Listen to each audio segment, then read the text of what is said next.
दोस्तों, इस दुनिया में कोई भी किसी का अपना नहीं है। अगर आपको भी लगता है कि इस दुनिया में सब कोई अपना है तो आप बिल्कुल गलत हो, क्योंकि जब आपको उन लोगों की जरूरत पड़ेगी तो कोई भी साथ नहीं देगा। ये एक कड़वा सच है। आप लोग इसे जितना जल्दी अपने दिमाग में बैठा लो उतना ही आप लोग के लिए अच्छा होगा। तो चलिए दोस्तों, आज की इस बौद्ध कहानी के जरिए पता करते हैं कि सच में कोई भी अपना है भी या नहीं। आप लोग इस कहानी में हमारे साथ अंत तक बने रहे, क्योंकि आधा अधूरा ज्ञान विष के समान होता है। तो चलिए बिना समय बर्बाद किए कहानी को शुरू करते हैं। पर वीडियो में आगे बढ़ने से पहले यदि आप भी भगवान गौतम बुद्ध के सच्चे भक्त हैं तो इस वीडियो को लाइक करके कमेंट बॉक्स में नमो बुद्धाय जरूर लिख देना। और दोस्तों, यदि आपने अभी तक हमारे चैनल नहीं किया है तो चैनल को भी सब्सक्राइब कर लेना, ताकि आने वाली वीडियो सबसे पहले आपको मिल पाए। तो चलिए आज की प्रेरणादायक बौद्ध कहानी को शुरू करते हैं। बहुत पुराने समय की बात है। एक गांव में एक दुखी परिवार रहता था। उस परिवार में 7 लड़के और एक लड़की थी। उन 8 के माता पिता जल्दी ही गुजर गए थे, तो बच्चों ने भी जल्दी ही अपनी अपनी जिम्मेदारियां समझ ली थी। शुरू में सबको गुजारा करने में काफी परेशानी हुई थी, लेकिन समय के चलते सब कुछ उन्हें आसान लगने लगा था। अब उन्होंने माँ बाप के बिना जीना सीख लिया था। वह 7 भाई और एक बहन इस गांव में बड़े प्यार से मिलजुल कर रहते थे। दिन निकलते ही 7 भाई शिकार के लिए निकल जाते और बहन सबके लिए खाना पकाती थी और घर के बाकी के दूसरे कामकाज करती थी। भाई जब जंगल से वापस आते तो साथ में बड़े बड़े जानवर, पक्षी आदि को मार कर लाते थे। वह 7 भाई जो भी चीज लाते थे, बहन उनके मांस को बड़े चाव से पकाती थी और सब भोजन करके बड़ी तृप्ति का अनुभव करते थे। ऐसे ही दिन गुजर रहे थे। एक दिन की बात है, 7 भाई जंगल में शिकार करने के लिए गए थे। शाम होने वाली थी। बहन सबके लिए खाना बना रही थी। जब वह सब्जी बनाने के लिए उस सब्जी को काट रही थी, तभी चाकू की तेज धार से उसकी एक उंगली कट गई। अब उस कटी हुई उंगली से खून की धारा बहने लगी। अब बहन ने सोचा, यदि मेरे भाइयों ने मेरी कटी हुई उंगली देखी तो मेरे भाई बड़े दुखी हो जाएंगे। इसीलिए उसने यह सोचा कि अपने भाइयों को यह बात नहीं बतानी चाहिए और उनसे छिपा कर रखना। जब उसने बहते हुए खून को अपनी ओढ़नी से पूछना चाहा, किंतु उसने सोचा कि उसके भाई उसकी ओढ़नी में लगे हुए खून के धब्बों को देखेंगे तो मुझसे पूछेंगे। फिर उसने सोचा कि चलो दीवार पर पोंछ देते हैं, लेकिन फिर उसने सोचा कि दीवार पर खून को पोंछना ठीक नहीं रहेगा।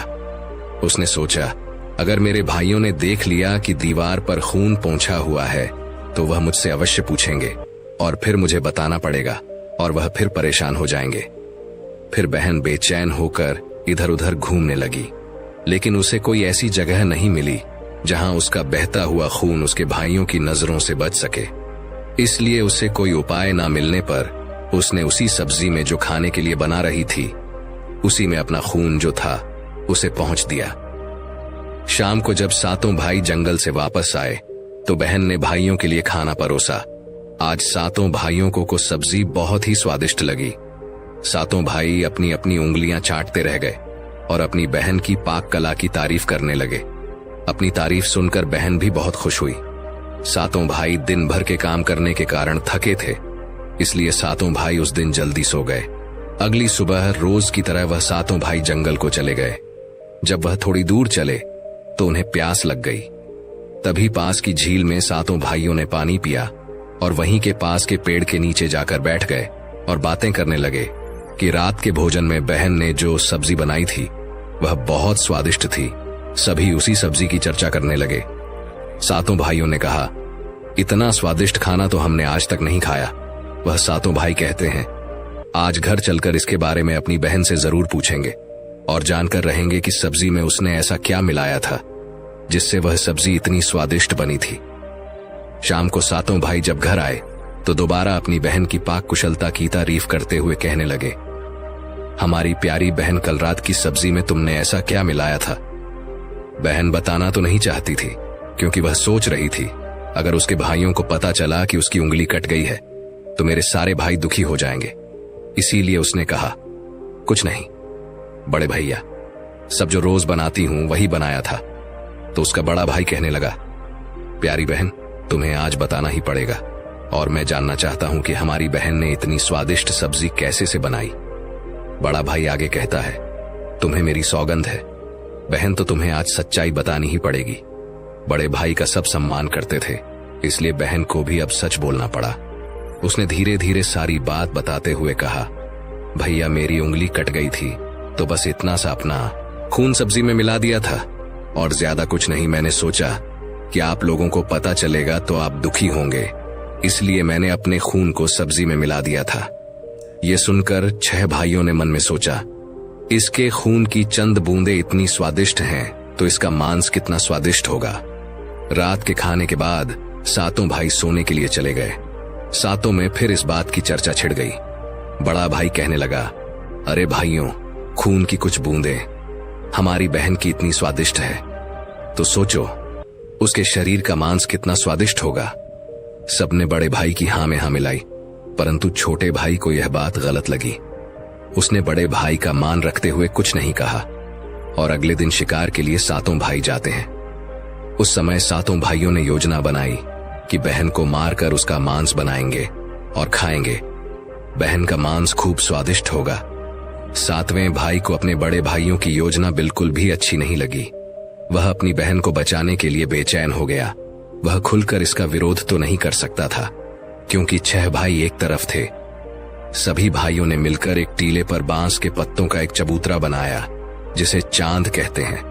उनकी योजना यह थी कि बहन को बहला फुसलाकर यहाँ पर लेकर आएंगे और तीर मारकर अपनी बहन की हत्या कर देंगे और उसका स्वादिष्ट मांस खाएंगे।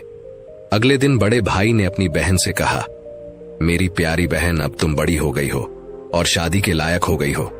मैंने तुम्हारे लिए एक सुंदर वर की तलाश की है। आज हम उसको देखने जाएंगे और उसका घर भी देख कर आएंगे, इसीलिए तुम भी हमारे साथ चलोगी।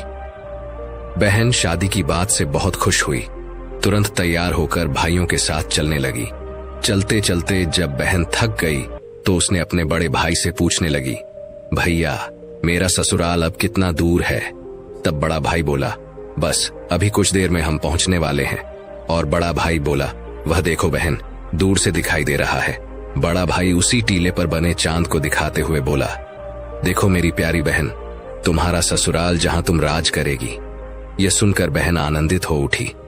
चांद पर पहुंचने के बाद बड़े भाई ने अपने छोटे भाइयों को आदेश दिया, अपनी बहन को एक रस्सी के सहारे से बांस के खंभे से बांध दो।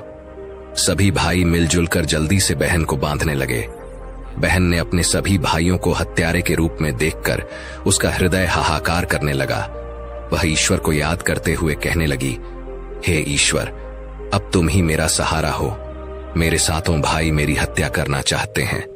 इनमें से एक भी ऐसा नहीं है जिसके दिल में मेरे लिए दया और प्रेम हो। 7वें भाई को बहन की पुकार पर दया आ गई, परंतु 6 भाइयों का विरोध करने का साहस वह नहीं जुटा पाया। बहन को निर्ममता से बांधने के बाद बड़े भाई ने सबको बारी बारी से उस पर प्रहार करने का आदेश दिया।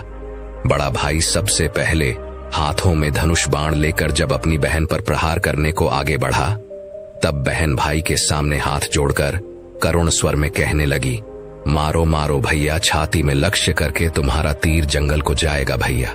मारो मारो भैया। छाती में लक्ष्य करके भाई ने कठोरता दिखाते हुए तीर चलाया, परंतु उसका निशाना तो अचूक था, परंतु आज विफल हो गया। उसके बाद अब दूसरा भाई तीर मारने को तैयार हुआ। बहन ने उसके आगे भी हाथ जोड़कर वही करुण रूपी गीत गाया। उसका भी निशाना चूक गया। इसी तरह सभी भाइयों ने बारी बारी से बहन की छाती को लक्ष्य करके तीर मारने की कोशिश की, परंतु बहन हर बार यही दोहरा रही। 6 भाई लक्ष्य भेद करने में असफल रहे। अब 7वें भाई की बारी थी। उस 7वें भाई से 6 भाई कहने लगे, भाई पूरी ताकत से तीर चलाना और बहन को एक बार में मार देना। यदि तुम्हारा निशाना चूक गया तो तुम जिंदा नहीं बचोगे, हम सब तुम्हें मार देंगे। बहन ने छोटे भाई की जान बचाने के लिए अपनी जान न्यौछावर कर दी और अपने छोटे भाई को बचाने का निश्चय किया। वह ईश्वर से प्रार्थना करने लगी, हे ईश्वर, मेरे भाई का तीर मेरी छाती भेदने में सफल हो जाए। वह फिर करुण गीत गाने लगी, मारो मारो भैया, छाती में लक्ष्य करके, भैया छाती में लक्ष्य करके तेरा तीर मेरी छाती भेद जाए। छोटे भाई ने तीर चलाया। उसका तीर बहन के माथे पर जा लगा। वह दर्द से तड़प उठी। कुछ देर तड़पने के बाद उसके प्राण त्याग दिए। सातों ने मिलकर अपनी बहन का मृतक शरीर नीचे उतारा। 6 भाइयों ने मिलकर बहन के शरीर को छोटे छोटे टुकड़ों में काट डाला। बड़े भाई ने 7वें भाई को जंगल से लकड़ी और पानी लाने का आदेश दिया। छोटा भाई पानी और लकड़ियों के साथ साथ कुछ मछली और केकड़े भी ले आया था। वह अंदर ही अंदर बहुत दुखी था। उसके भाई बहन का मांस बड़े शौक से पका रहे थे।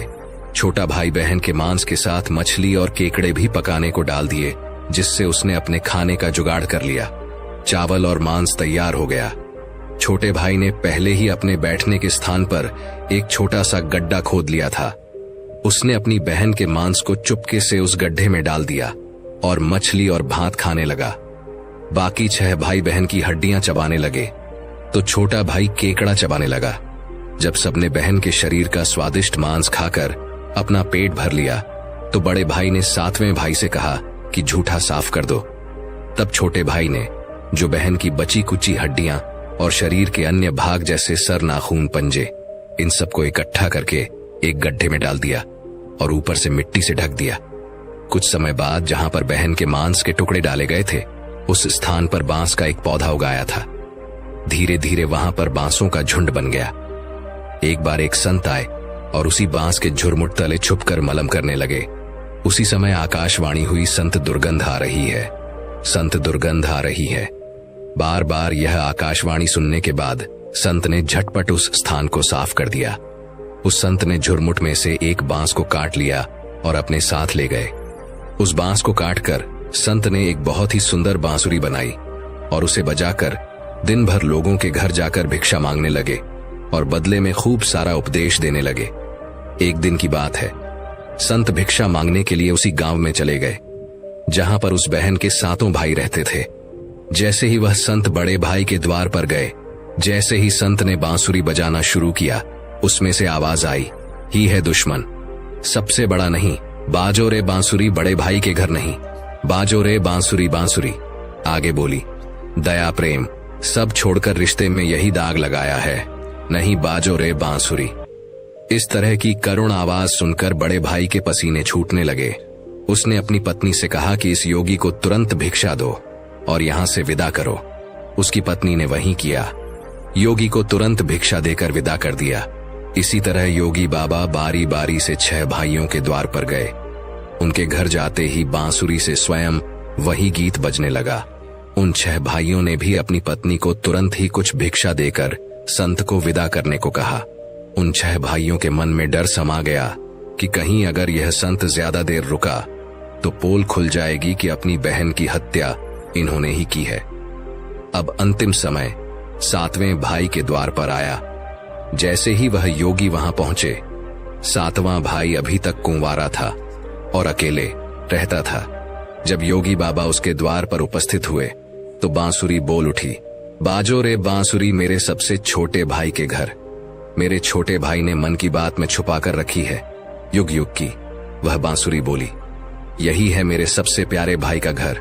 योगी की बांसुरी से इतने प्यारे और दिलचस्प गीत बजते सुनकर छोटे भाई ने उन्हें सम्मान के साथ अपने घर में बैठने के लिए स्थान दिया और जलपान से उनका सत्कार किया।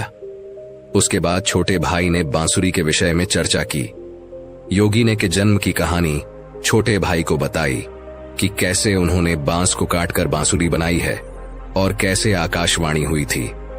छोटे भाई ने उस बांसुरी को योगी से मांगने की प्रार्थना की। योगी ने उस छोटे भाई को वह बांसुरी सौंप दी।